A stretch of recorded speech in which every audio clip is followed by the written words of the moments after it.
Hi, everybody. Please make sure your cell phones are off. Thank you so much for coming to tonight's program with Lawrence Wright and Matt Gutman. I'm Andrea Grossman, the founder of Writer's Block, now heading into our 30th season. I mean, we're still in our 29. It's still 29, but it's getting towards the end of 29. But we never say that we're 30, we say 29, right? Okay. I want to thank Larry and Matt for coming back to Writer's Block. Both of them have participated in wonderful events over the years. Tonight's conversation will focus on the West Bank, Israel, and Gaza, and is, of course, one of the most contentious issues of our time. So I'm looking around at you, and I see, like, no potential disruptors, but I got to say it anyway, because we have a cop here, so I got to make it worthwhile. I ask that there be no interruptions during the program. Writer's Block values free speech, but tonight Larry and Matt have the floor until it's time for audience questions. I ask that you do respect this. We have security here tonight, and if there is any behavior that we feel makes our speakers or audience uncomfortable or unsafe, we will ask you to leave. You're all from book groups and Beverly Hills and all that. I mean, I don't see any potential danger. Now for tonight. I have maintained that I learn much more from fiction than from nonfiction. A nonfiction book can't tell you what and how people think and feel. A novel can, simply by making stuff up. The beauty about Larry Wright's new novel, The Human Scale, is that he gives us both, fiction and nonfiction. It's a novel that sat with me, haunted me for weeks after I read it. Novels possess the enormous power to do that. But as a historian, as a journalist with expertise in the Middle East, he can't help himself. He drops in chunks of historical background that contextualize the story and strengthen our understanding of the West Bank and the conflict that has persisted between the Palestinians and Israelis forever. And he gives us a story with characters to love and to loathe on all sides. I must add that I'm not a sentimental reader, but this novel moved me so much that I cried my eyes out. I was angry, I cried, I screamed. I love this book. Larry isn't the only guy on stage tonight with a massive and comprehensive understanding of the Middle East. Matt Gutman is chief national correspondent for ABC News. He did time in Israel many years, reporting for the Jerusalem Post, USA Today, and other media before joining ABC News. He covered conflicts between Palestinians and Israelis, Lebanon, Afghanistan, any regional outburst that cropped up. He's the author of No Time to Panic, a terrific account of dealing with his panic attacks. I forgot to mention the other book, but he'll tell you if you ask him what the other book was. I know that you all saw his terrific reporting for ABC National News on the January wildfires. So here's what's going to happen tonight. Larry and Matt will chat, and when they're through, we'll have time for some questions, and we'll pass around the mic. So please, when it's time for questions, do wait for the mic because we want it covered for our video that will go on our website. Afterwards, Larry will sign copies of The Human Scale, and I urge you to get them for your friends who are curious about what all the fuss is about over there. Before I bring them on, I want to tell you that Writer's Block is great for, book groups and people who come. I'm very grateful, to come and talk about literature, and I'm very grateful that you're here tonight. This book is it's simply terrific, and Larry would appreciate it if you read. All of you would sort of spread the word and be sort of evangelical about it if you can, because just like some of these movies take off by word of mouth, I want this book to take off. So it's really personal. When you read it, you'll know what I'm talking about. Anyway, Lawrence Wright and Matt Gutman. Thank you.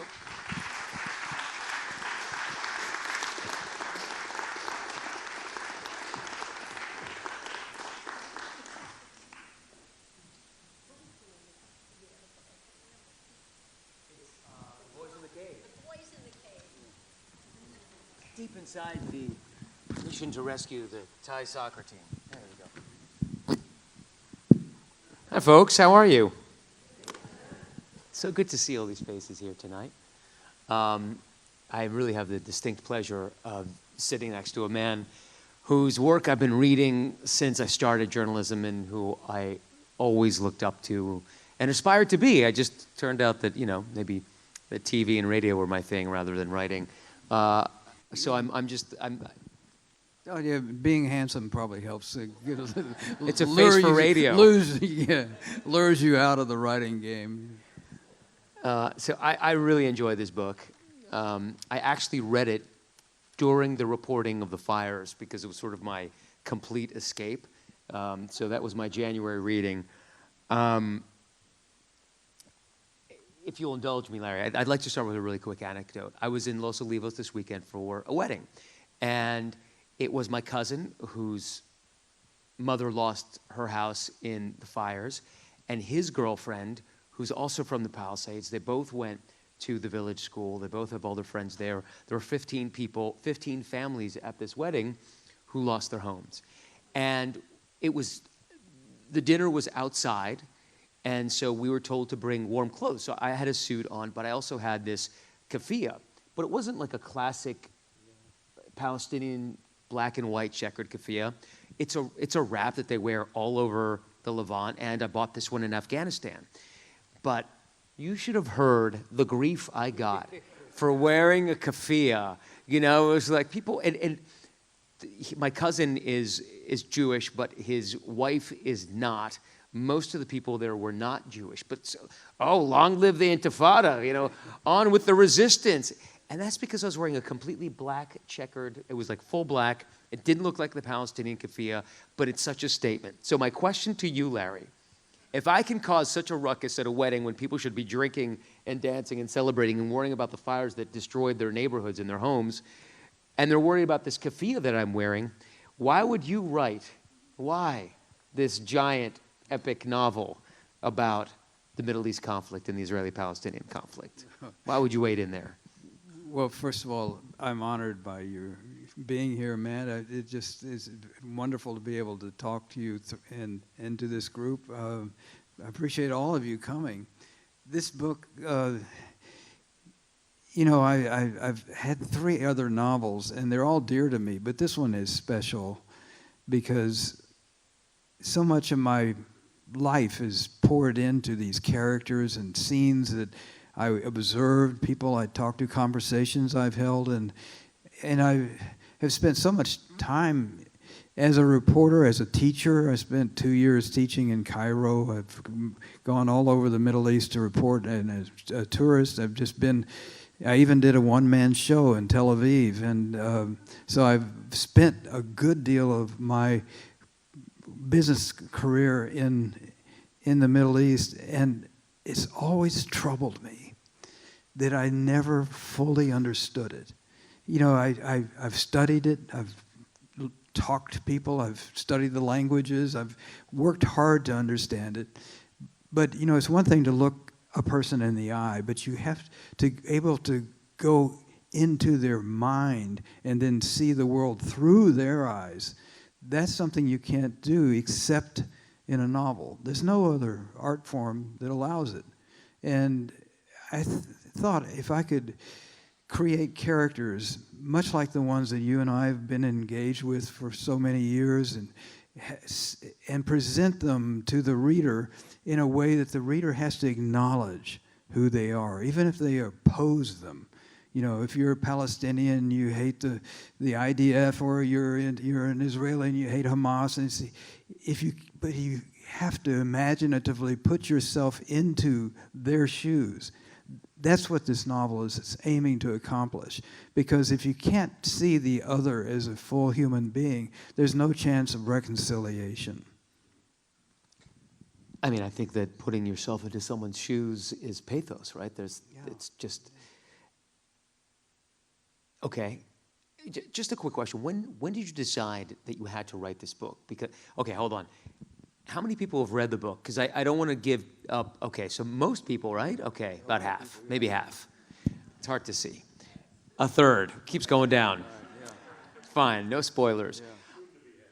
So I think it's fair to say that October 7th has a role in this book, right?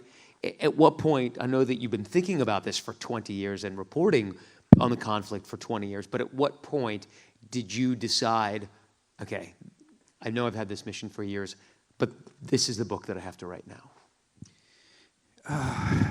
The first time I went to Hebron was in 1997, and there's a street, this old marketing street called Al-Shahada Street, which then was a main commercial street, and I witnessed something that was extremely disturbing to me. And I had started my reporting career at the Race Relations Reporter in Nashville, so I'd covered the civil rights movement, and I thought that the conflict in Israel and Palestine was like that. That was the frame that I had in my mind.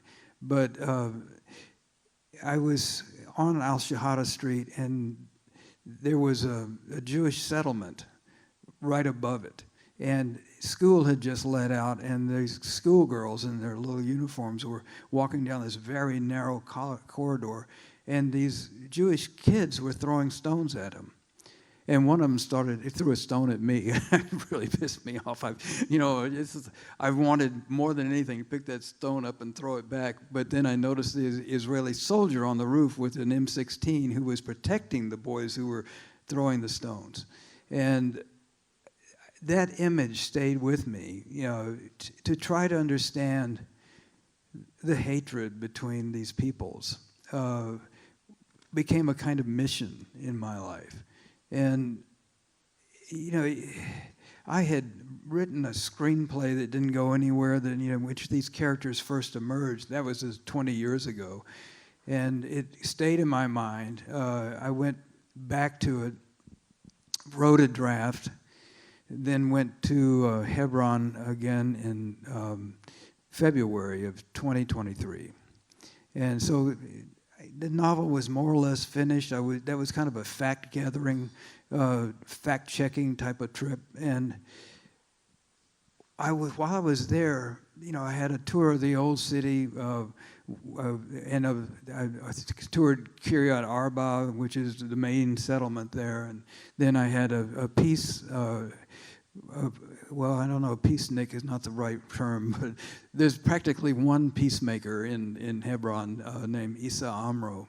And he reminded me, because of my background, of some of the people that had been the lunch counter sit-ins or the freedom riders. And he was regularly beaten, and it was just a horrible place, but he had so much courage. And I was walking along with him and with a Belgian photographer, and there's a point on Al-Shahada Street where Arabs are not allowed, so he went up into this Muslim cemetery, and a young Israeli soldier, asked for my identification and the photographer's. And then we came to the end of the street, and Issa was able to join us. And immediately the soldier was all on top of him, and questioning him, and he knew all the rules, and he said, "Call your commander. We're not breaking the law." And so he calls the commander, and he tells him, "There's some liberals here." And I said, "I'm from Texas," so that didn't make much difference. But at some point, the soldier picked him up by the neck and hurled him to the ground, his head missing a curb by a fraction of an inch. And then he kicked him so hard he nearly fell down. And a lot of things went through my mind. I thought about those children that I'd seen years before, and he's like the second generation after that. That this has passed, this virus of hatred has passed their generation after generation. And it also was very striking to me. I'd never had a source assaulted right in front of me, but I was there. I was a witness. And not only that, the photographer was filming it. So, and it didn't matter to this soldier. He felt so empowered, or so overflowing with hatred that he couldn't restrain himself. But I posted the video of it, and it evoked thousands of responses. I mean, this has been years now since then. I still get these things lambasting me mainly for being sympathetic to the soldier who I said had lost his humanity. That incident stirred me, and I went back and wrote, I thought, a little more deeply into the subject. And then comes October 7th. And I have completed the book already. So now what do I do? I recognize that this was such a deep wound in Israeli society. It was going to be very hard to write about. And I had similar feelings when I wrote about 9/11, because when a nation is so badly hurt, to write something about it seems like it's exploiting it. But on the other hand, the duty of art in some ways is to explain it. So I thought, well, I could set it back in time, or I could go into some future. But finally, I just had to take it into account. And in many ways, it caused me to restructure the book into what it is now. Okay, now I'm dying to know more and how it originally ended. Some of the people were still alive. Yeah. Okay. Can you tell us what a mule is? And donkey. Everybody. I like mules. I don't know why mules are sterile, and donkeys are fecund, and so anyway. Okay. Who's your donkey in this book? All right. Well, and what's a donkey? I'll not make that mistake again. Yeah, no, I have to correct it every time. I think it's because you corrected Patrick Radden Keefe that the mule stuck in my head rather than the thing that was right. Okay, just those of you who want to know this, when I'm searching for a story, like how do I write about, Hebron, or if I'm in nonfiction, like in the Looming Tower, how can you take such a vast tragedy and make it human, make it understandable? You have to find certain personalities that can carry the story for you. I call that person a donkey, because a donkey is a useful beast of burden and can take the reader into a world that he's never known. And it's not the same thing as a profile of a celebrity or something like that. A donkey is a utility creature, and you choose that donkey because of his access to the world that you want to explore. And in this case, I had really, of the two main characters, there's Yossi Bengal, this hard-bitten Israeli cop, who's tasked with solving the murder of his chief. And he's put together with a Palestinian-American FBI agent named Tony Malik.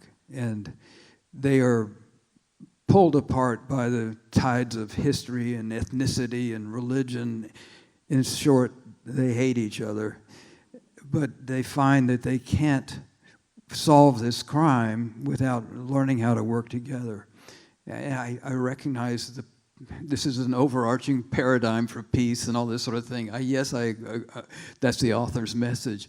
But the thing is, they're very similar people in many respects, and so are the Palestinians and the Jews. If you'll permit me for a moment to expand on that, because I thought at one point that I could solve this whole problem. In I think it was 1905, David Ben-Gurion, the founding prime minister of Israel, and Yitzhak Ben-Zvi, who was the second president, were living in Manhattan, and they wrote a book. And in there, Ben-Zvi was the main protagonist of this narration. He had noticed in wandering through the villages of Samaria windows in candles in the windows on Friday nights in Arab homes, and Hebrew in the cemeteries. And he and Ben Gurion decided that the Palestinians were originally Jews. They were the remnant of Jewish population that was not a part of the diaspora. And over the centuries, they converted to Christianity or Islam in order to avoid the Muslim tax. And yet that had all been lost. And I thought, holy smoke, I'll just go to Israel and say, these people are Jews too, And the response was, yeah, we knew that. Wow, that really threw a curveball. The response was, yeah, we knew that? Yeah. And so they knew that the Palestinians were, some degree, crypto-Jews? They knew they're the same people. And maybe they didn't know the history and all that, but and DNA evidence has been very convincing that they're intensely similar people, and they're both descendants of the Canaanites. And so it concerned me that it didn't matter. And then there was a very influential book for me called The Need to Have Enemies and Allies by a Cypriot American psychiatrist named Vamik Volkan. And he, growing up in Cyprus, which is populated by Turks and Greeks, and so historic antagonists, very similar people. They dressed the same with the white robes, and the Turks would wear a green sash and the Greeks would wear a blue one. They smoked different cigarettes. These were the telltale signs that they're enemies. And the Protestants in Northern Ireland would paint their door one color and the Catholics another. And the Tutus and the Hutsis, they were so similar, they had to ask each other what tribe they're in before they kill. And what his point was is that it's people that are very similar can be more hostile to each other than people who are very different.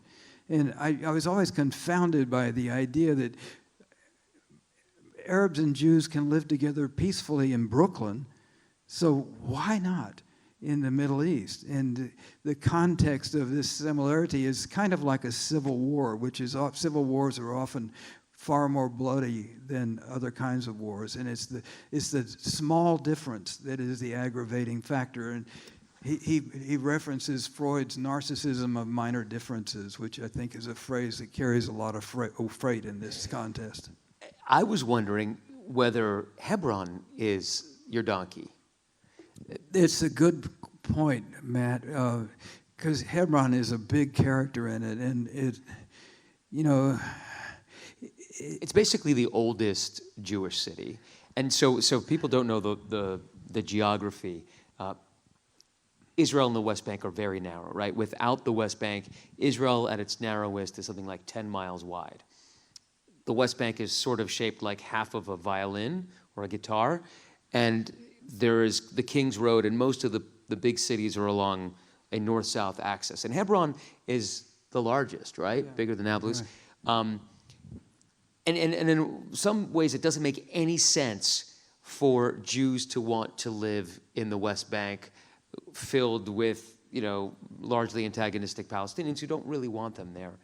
On the other hand, and this book makes clear, if there is essentially any aboriginal right for Jews anywhere in the world, it's in parts of the West Bank, and specifically Hebron and the Tomb of the Patriarchs, where some of the action takes place. Yeah, that's a really interesting place too. And Herod built this enclosure, with those massive stones that are characteristic of his constructions, and underneath it is this cave complex. And according to the Bible, Abraham purchased it to bury his wife, Sarah, who died at the ripe old age of 127. And well, she had a baby at 90, what? Yeah, 90, that's right. Yeah, so motherhood weighed heavily on her. But this cave is supposed to contain the remains of Abraham and Sarah and Jacob and the founders of the three Abrahamic religions, and Adam and Eve. And and it's rarely been entered. It was a really interesting scene at the end of the 1967 war when Moshe Dayan, who was administering most of the West Bank after the war, he went into Hebron, and he got the Israeli chief of intelligence had a 12-year-old daughter that was slender enough to go through this little gap in there and be lowered down in a rope, and she claimed that she saw bones. And I talked to one of the spokespeople in the Kiryat Arba settlement who said he had gone down there and he claimed there were bones too. But today, that 12-year-old girl would have live streamed that on TikTok. So we would know. Yeah, we would know.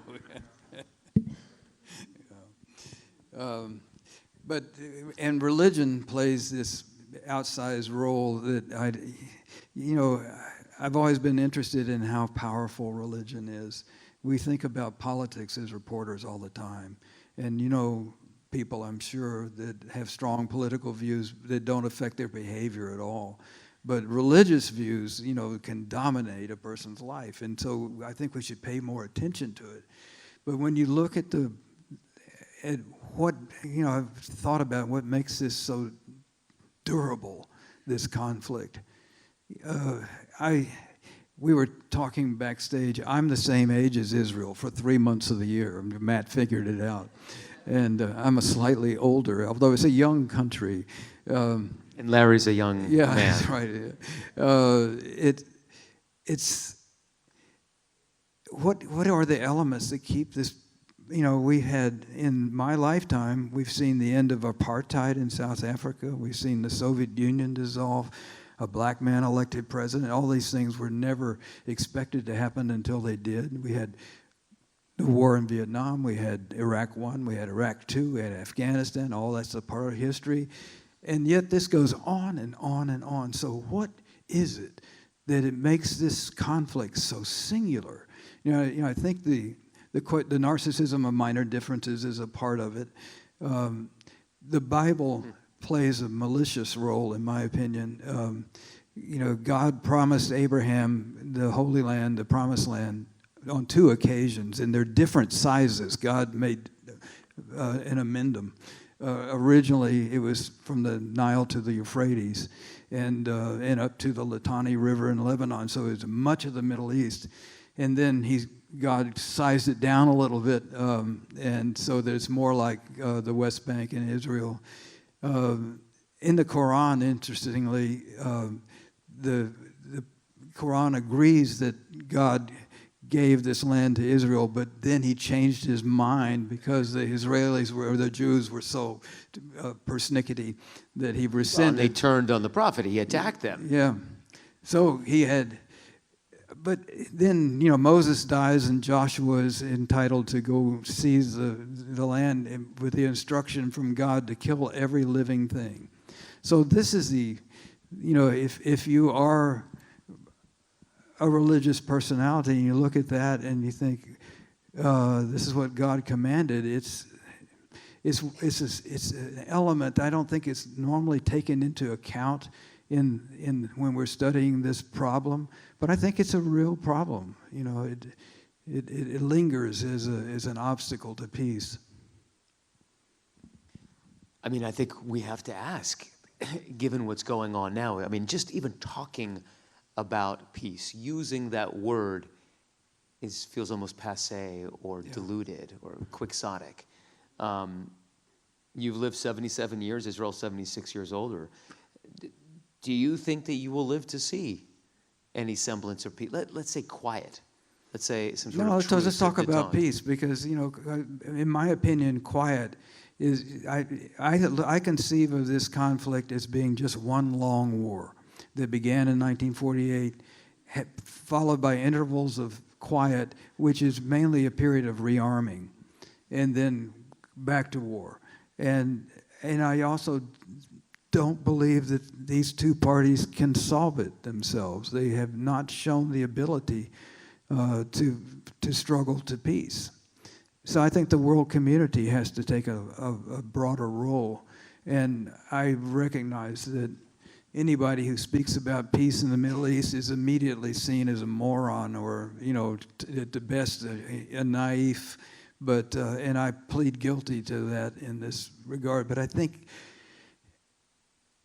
peace is possible. And I wrote a book, and I did a play, and then I wrote a book about the making of the peace accords under Jimmy Carter, the Camp David Accords. And this was 1978. They met for 13 days. It was Jimmy Carter, one-term Georgia governor, who told Walter Mondale, Mondale confided this to me, said, on the first day in office, Jimmy walked into Mondale's office and said, "My highest priority is peace in the Middle East." Mondale's like, "Oh no, that's where we're going. And God told me to do this. And so what are you going to do?" And he was also thinking about building a Riviera in Gaza. Oh, no doubt. And then there's Menachem Begin, a terrorist, and Anwar Sadat, an assassin. And so these three men, three different religions, all troubled figures in their own way, but they locked the gates for 13 days, and they emerged with a treaty that hasn't been violated a single bit since the papers were signed in 1979. So peace is possible, but you have to have peacemakers. And so you need political courage, and also you have to take into account what happened to them. Carter lost the election. He even lost the Jewish vote, the first time that a Democratic nominee had lost that. Sadat was assassinated. Begin was locked away, a sad figure in his own home. He didn't go out for like 18 years. But that was not because of peace, and Carter also had the Iran hostage yeah, issue. he had bad luck. And then Sadat was assassinated. Yeah. But Begin became a recluse because of the Lebanon war. He went in for 2 weeks, and it lasted for 18 years. So it was a bad decision. But I think he was empowered to do that because of the Camp David Accords. But you're talking about 3 state leaders, and they were all the leaders of sovereign nations. And the Palestinians are not the leader. They don't have a sovereign nation. So, I mean, No. it's different now. Yeah, sure it is. I mean, one of the things that I keep thinking about, having seen the destruction firsthand in Gaza multiple times, having been in there with the Israeli military, and like when we go, there are no civilians because it's just completely level. There's nobody around. Is that it's maybe the grandchildren of the children today who will be willing to start to sit down and talk. Well, they may have said that the great-grandchildren ago. I mean, every generation says maybe another generation, but they don't have the courage to take it on themselves. It's going to take courage, and it's going to be hard. But I think through forceful diplomacy and vast incentives, you could bring about a change. I'm not willing to give up on the idea of peace. Jumping off to a slightly different place, but still sticking with that theme, the Middle East is obviously a place where there is a lot of killing. And it sort of conjures up Stalin's famous, perhaps apocryphal quote of, 1 million deaths is a statistic, 1 death is a tragedy, right? And this is a book about a single murder. One person murdered, the police chief, this guy Weingarten, and that sets off a cascade, a ripple effect of, what would you say, trouble, disaster, of Yeah, it's mystery? meant to. It's a provocative crime, and Hamas is the main subject. I'm sure you've had your experiences with Hamas, and my own experience was really embarrassing. I don't know why I'm telling it, but I was in Gaza right after Operation Cast Lead, which was 2009, right, and it was a wreck. I'd never seen such destruction. It doesn't compare to what's happened now, but. Anyway, I had to meet with Khalil al-Hayya, and he was a mid-level Hamas leader, and it was July. It was sweltering hot, and I have to mention the night before I was staying in this hotel that had a little serving area on the roof, and the waiter came over and said, what would I like to eat? And I had seen the water, which was a little green from the fact that the sewage plant had been bombed, and so I thought, well, I'm not going to order fish, and but I knew they brought cattle through the tunnels, so I thought, well, that should be safe. So I said, I'll have a steak, and the waiter said, would you like that well done or very well done? And I didn't pick up on the hint, but the next day when I was sitting in the schoolyard waiting to interview this Hamas leader, and there's a Hamas summer camp and all these kids with their little Hamas beanies and green kerchiefs and singing Hamasi songs, and I thought, I'm not feeling so good. And so finally the kids go and we go into a classroom, and like this arrangement, I'm interviewing Khalil al-Hayya, and there are other Hamas guys in a semicircle. I felt a little Oprah-ish, but there was this ceiling fan that was, going round and round, and I was really feeling it. I said, just don't faint. And away I went. I just fainted. I was so, and I wasn't really unconscious, but out of nowhere they manifested a mattress. And so, and they covered it with prayer mats, and I crawled onto it and continued my interview with al-Hayya, because I couldn't sit up. It was very embarrassing. All these dusty boots, and me on the floor, the American. It really symbolized something that I don't want to think too much about. But now Khalil al-Hayya is the leader of Hamas, and he's the chief peace negotiator.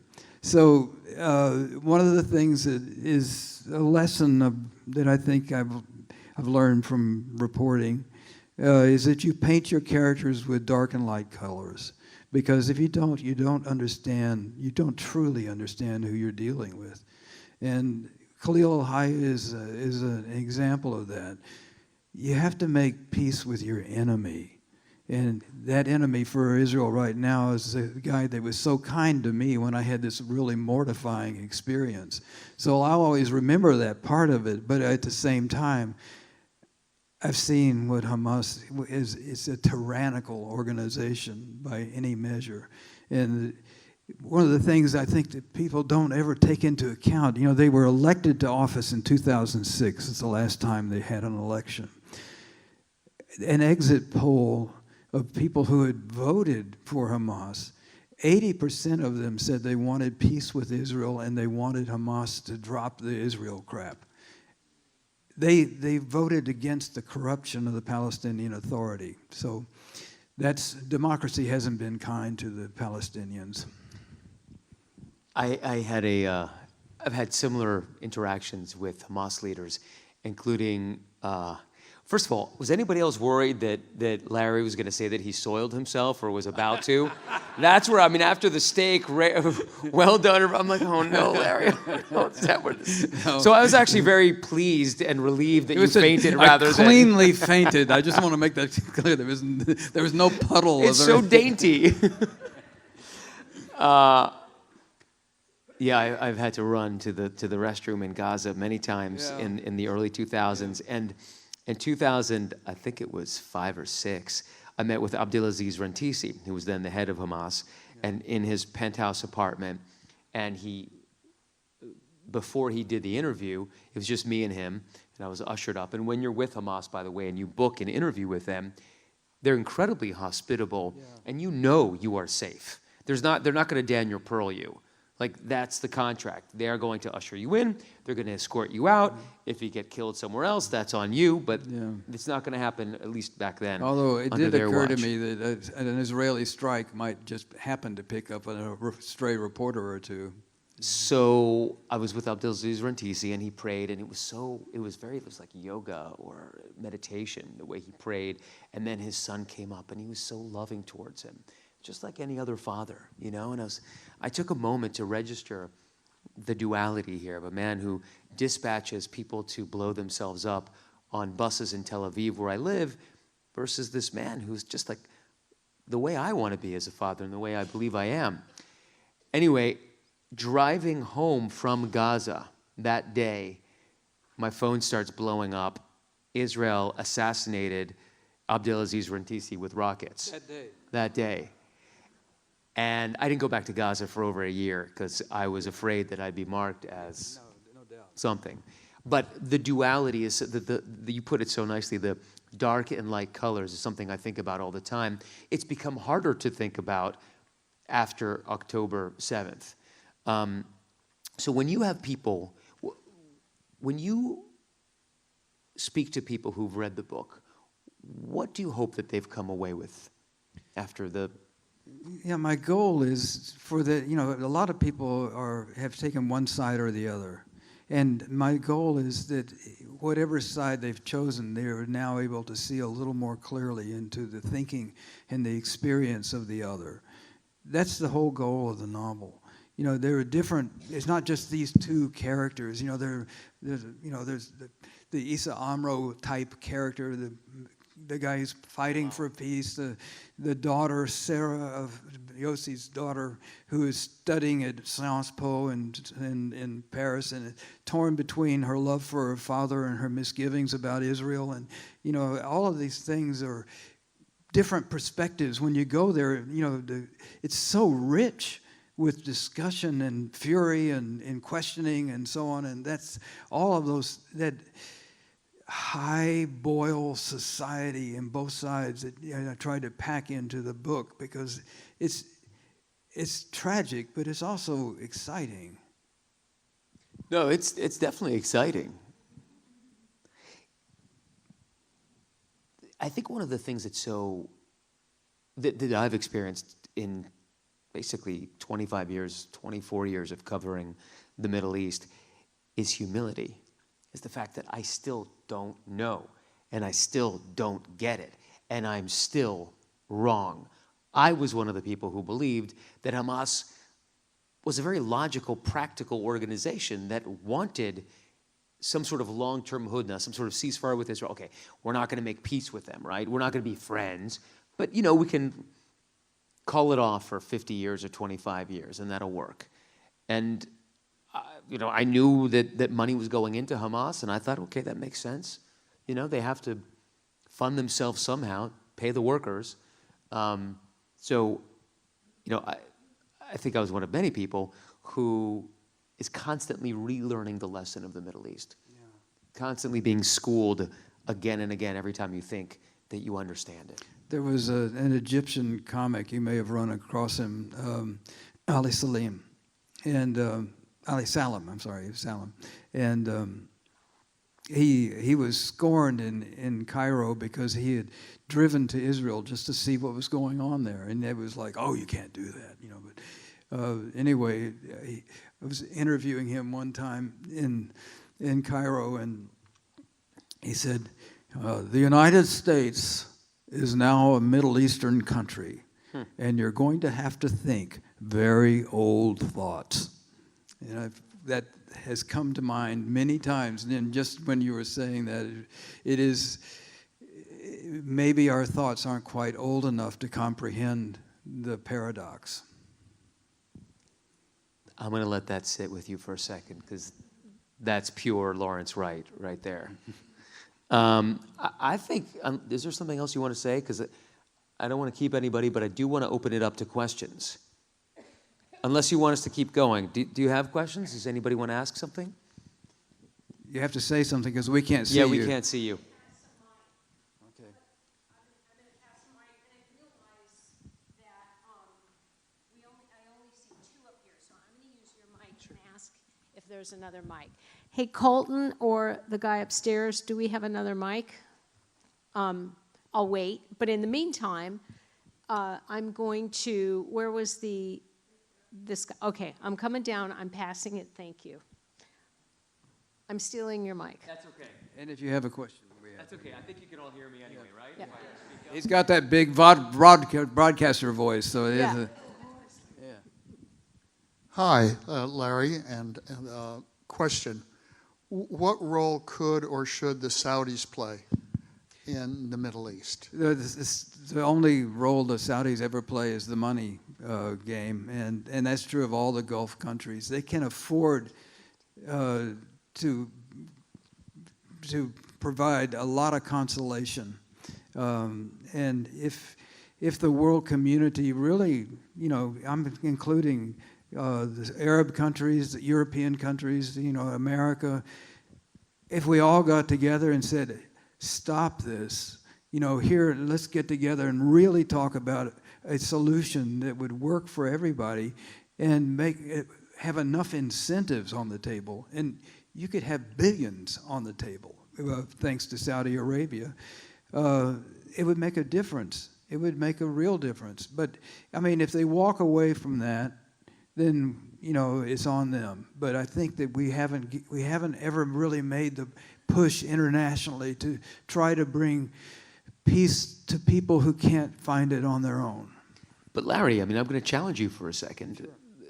The last chapter, or the last couple of chapters of your book, which are blow your mind, by the way, very, very powerful. I cried. It was very powerful and moving.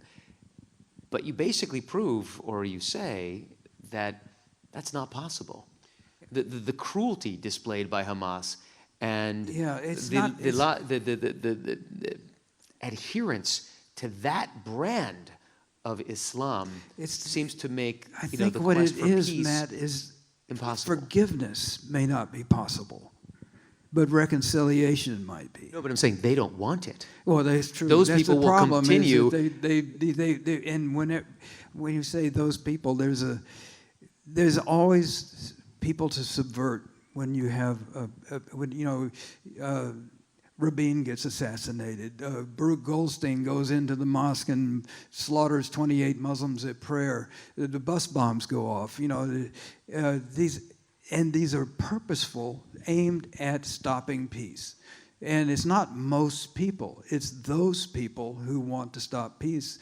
And that has to be expected. And I think that this October 7th, it's not an accident that Israel and Saudi Arabia were negotiating a peace deal over the heads of the Palestinians because the Arabs were sick of the Palestinians. They want to get on with it. And the Palestinians had this card to play that nobody knew about. And so they decided that's the time to play it. They could have waited, for another thing. They could never have done it. But they weren't going to let Israel and Saudi Arabia make a deal that left them out of it. And the result is Gaza that is, I don't know what percentage, because nobody knows at this point, but 60, 70, 80%, maybe 90% destroyed. Yeah, no, it's obliterated. And the observation that nobody can live there is true. But they will have to find some place to live. And, the idea of just scattering them among other Arab nations, the Middle East, not just the Middle East, but let's just call them the Middle East, is overrun with refugees. And, some of them are refugees from 1948, then from 1967, and then they're refugees from ISIS and Al-Qaeda, and, we have refugee camps that are vast. Some of them, that are old, have been there for decades. And so, and they're a very destabilizing force. Modern terrorism really begins with the Palestinian exodus. And it affects the whole world. And this particular, right now, experience is doing so much damage to our society. It's embedded in our politics in a sinister way. It's driving families against each other. It's putting thousands of people in the streets. It's not a regional problem anymore, and I don't think it ever was. To some extent, you can lay 9/11 on it. The tensions in the Middle East that led to 9/11 came from Israel and Palestine. And you read bin Laden's words, he often uses that to justify his actions. So I think the world has an interest in bringing this to a conclusion. I don't know how persuasive it will be, but I think, the future of this is not good. And, I have this misbegotten reputation of being a prophet, so forget about that. But I hereby prophesy, that we have to solve this problem before it gets a whole lot worse. And, is Iran getting a bomb or something like that? Taking it up to the lesson that I've learned in the Middle East is that things can always get worse. Hello? Right. Aren't you puzzled by the animosity between the Arabs themselves?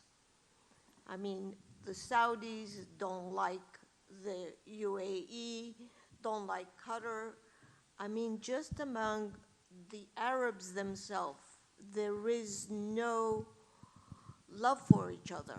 Much more, it's a competition. So they end up being a bad role model for the Palestinians.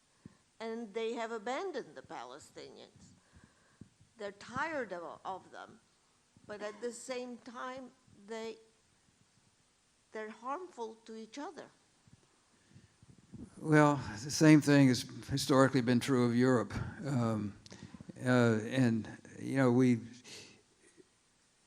Each of these nations has, the Arab world is like, it was 22 countries. It's hard to characterize all of them. And even though they all speak Arabic, some of their Arabic is not intelligible to others. And so there are a lot of,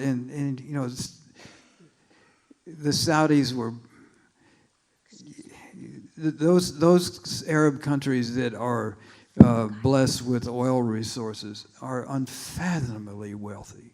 It's unbelievable. And some of them are very small countries. They're little more than islands with, trillions of dollars under their feet. And and then Egypt is the most important of the Arab countries, and it's terribly poor. And they all suffer from the problem of tyranny. And that's the one thing that every Arab country has in common. So in some respects, some of your observations about the not getting along are not so much quarrels between pieces as not between different people, but between tyrants, between kings and leaders of the coups and so on like that. They're personal in that way. I'd have very little good to say about the governments of the Arab world. They've done a lot of damage to their people. And refused Palestinians, refugees from 1948, rights. And right now, it should be noted that Egypt is considered in some ways a benefactor, but it has also closed its borders to the Palestinians, and the roughly 200,000 Palestinians who have managed to pay their way, essentially bribe their way into the country, have zero rights. They not only can't vote in Egypt, but they're not allowed to work, they're not allowed to send their kids to school, they have no health care. Everything is by cash. We were doing a story interviewing a child who lost an arm and a leg in an Israeli bombing because he can't get into Gaza. So you try to interview Gazans in Cairo. And we're sitting at lunch, and my Palestinian producer who left Gaza gets a call. Bling, bling. Sah, which is like, right, yes. Absolutely. Mazboot, it was a colonel from the secret police, from the Mukhabarat, who was telling him, listen, you're doing a story about Palestinians. We know everything you're doing. We want you to stop right now. And we did. All we were doing is interviewing a child who lost an arm and a leg, and it was being rehabilitated. We're showing the largesse of the Egyptian government, and they're like, You talk about tyranny. It was tyranny, right. The living, breathing version of that. And I couldn't wait to get the hell out of Egypt. Yeah, well, I was so hopeful for the Arab Spring, and it really turned into the Arab Winter. because things just got, as I said, they get worse. And the other thing you think about, well, they were ripe for revolution, but every one of those revolutions turned into the Shah being overthrown and the Ayatollah comes in, or the colonels take over, and it never comes out that people have a hand in their democracy. Hi, Lawrence. My name is Sam. Perfectly fine if you don't remember, but I actually worked for you on your website for a year during the plague. Yeah. That's how I spent my plague year. So first off, hi, and great to see you. Thank you. My kind of question. So one of the great things about this discussion, obviously, is kind of investigating, context. I love what you said about kind of deep or really old thoughts. And I think one of the things that we probably all have seen to a degree, especially following, the Hamas attacks and October 7th, and even today, is this kind of echo chamber narrative, mainly from the Israeli side, especially, like I said, amongst Western media outlets. And thinking about context, thinking about how we can further illuminate, I guess, just the American public on this conversation. I'm curious as to, and both of you, I'd be curious to hear this. What role, if any, can American media have in just kind of making us think deeper about maybe the root causes of a lot of this and kind of explaining the issue from that perspective? He's putting it on us. The whole problem. Did you hear that? I mean, it ain't on me because we don't do deep thinking. I'm sorry.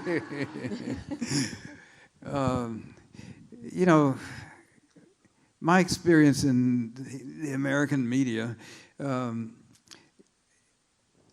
it's hard to get a handle on big problems. This one story that you're doing is a tiny piece of a big problem, and you're not even allowed to do it. I don't think that there's much that we can do except to keep doing what we're doing. It's even in the face of that kind of obstruction, there's still value in it. My thinking has always been that in situations that are really black and white, that's very dangerous. People feel so absolute that they feel entitled to do anything. And the job of a writer or a journalist or an artist is to go in and create complexity and make it harder to hate. Make it less black and white, but grayer. Because that's what humanity really is. We live in a kind of moral confusion that has there's not an absolute right or wrong. It's just very rare for anything to be so completely one way or the other. I think it's interesting because in many ways our roles complement each other.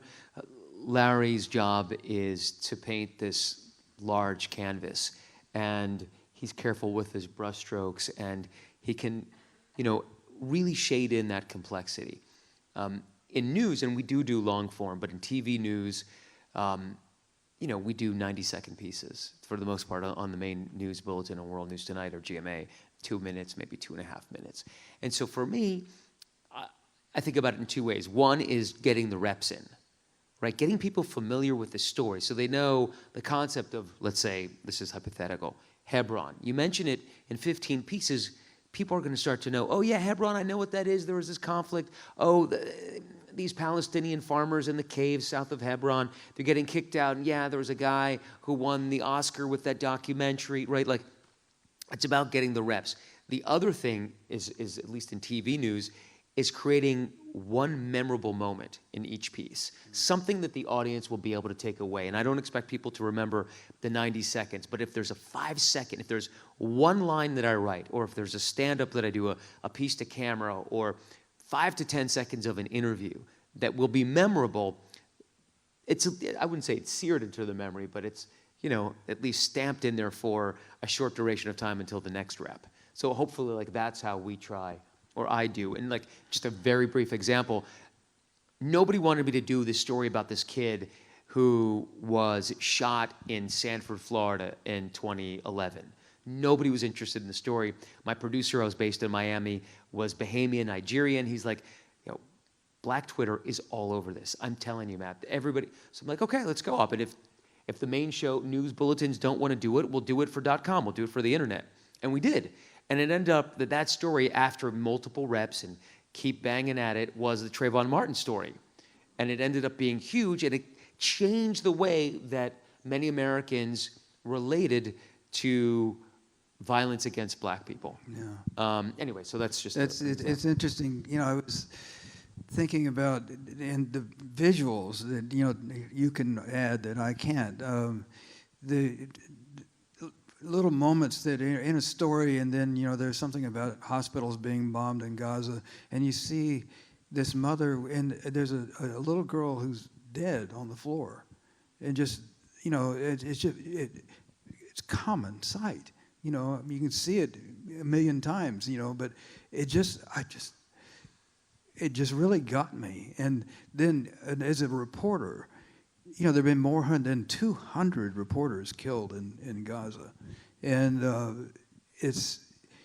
there was this one woman who, a reporter who was a mother, and she was being interviewed or something, and there was a bomb nearby, and, you know, she reached for her child. And, you know, once again, that's one of those moments that if you can see the humanity of the other, it's hard to walk away from that. We have another question right here, and then I think we're getting near the end of questions, but here's one right now. Oh, oopsie. Hi, my name is Jordan. Much like you two, I would consider myself a student of history, probably not to the same extent that either of you are. I'm a child of the 9/11 era. Those are my first memories, as far back as I can remember. And as you guys know, history tends to be written by the victors. And I've looked at this last 10 to 15 years of my life, and I'm just a little despondent. Like, is this really the path forward that you guys think that humanity is charting, where we're like ever more polarized? Like you were mentioning before, we can't talk at the dinner table with people that we disagree with. Are the bad guys like winning in your mind, or are these some rose-tinted glasses that I'm looking at history with? Thanks. It is a bad time. I'm not going to say different. But on the other hand, you know, our country's been through a lot of bad times. You know, my parents were, you know, during the Depression, my father was, our family was snake bit by our ancestor who came from England in 1860, and the census in England listed his job as castrator, and a narrow specialty, right? And but he came to the U.S. and he landed in Buffalo, and for whatever reason he bought a wooden plow, and then got on when they started homesteading Kansas, he and his wooden plow took the train, and he got off, and on one side of the track was this black loamy soil, on the other side was sandy, and he had a wooden plow, so that's where he decided to plant his feet, and it turned into the Dust Bowl. And so that was a hard time. You know, the family was living in a hole in the ground. They were living in a dugout. And he came from Stratford-upon-Avon. I mean, you know, he left that. And so that was a hard time. And then my father was in World War II and Patton's army, and then in Korea. He spent 7 years in wartime, and that was a hard time.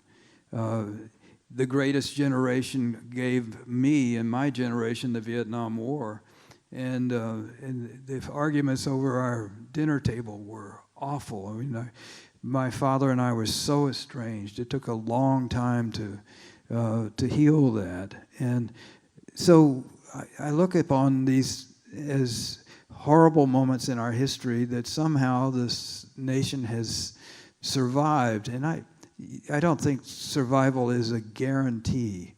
We're not promised a quiet future. You know, it's been a turbulent era that we are a part of, even though we've, for the most part, been safe. After 9/11, there hasn't been the follow-up that we were all so worried about. So we did something right in trying to keep terrorism out of our towns.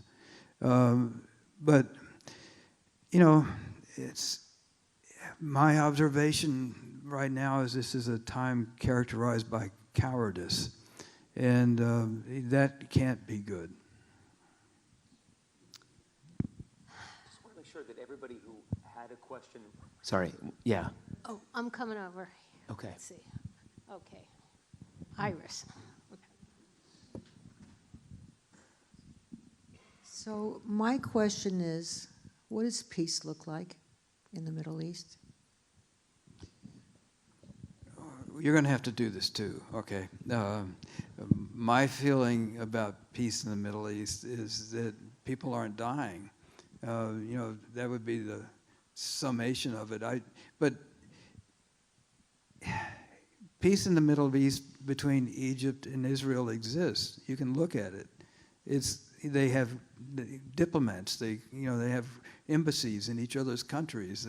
They sometimes play soccer games together and stuff like that. That's all peace. They invest in each other's countries.